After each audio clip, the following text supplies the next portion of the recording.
Hearing the title of the 2017 film, I Am Not a Witch, might conjure up pop culture memories of a woman accused of witchcraft in Monty Python and the Holy Grail. The Python's absurdist test to determine if the accused was a witch was to see if she weighed the same as a duck.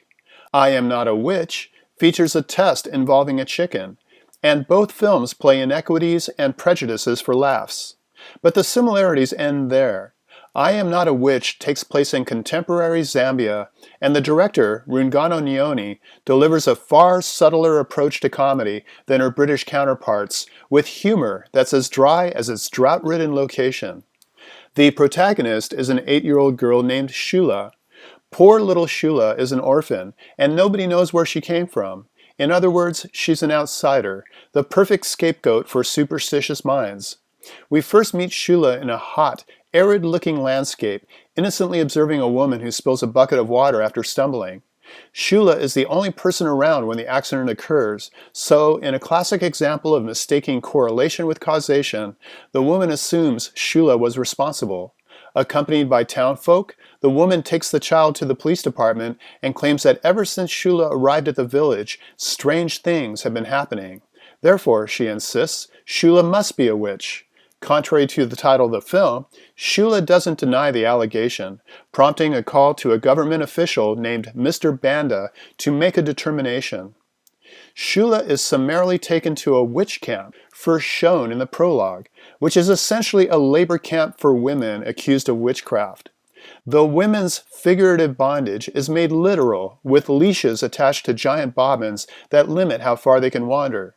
Before Shula's internment, she's put through an indoctrination that gives her little choice but to declare that she is a witch. Leashed to a giant bobbin of her own, the comical and poignant story of Shula unfolds. One of the many fascinating aspects of I Am Not a Witch is how it depicts performance and spectacle as a means of control, as well as reinforcing the belief in witches. When the women of the witch camp aren't working, they serve as a tourist attraction, putting on a big production of acting in a way that's expected of them, chanting and moaning incomprehensibly with wild-eyed abandon. The local witch doctor, dressed in a ludicrous costume, puts on a show of his own when conducting the witch test involving the aforementioned chicken, elaborately stripping down to his undies before he begins to prove he has nothing to hide, not unlike prestidigitators pulling up their cuffs to prove there's nothing up their sleeves. Even when Mr. Banda first presents Shula to the witch camp, it's with the theatricality of a showman. Witch camps do exist, albeit in Ghana, not Zambia. However, I Am Not a Witch is based on real-life accounts of Zambian women accused of witchcraft. By examining social problems such as corruption, misogyny, and superstition within a rarely seen culture, I Am Not a Witch provides an original parable of a child who falls prey to ignorant, self-serving adults, with comedy derived from wry observations of human nature. For KSQD's Film Gang, this is Paul Koneski.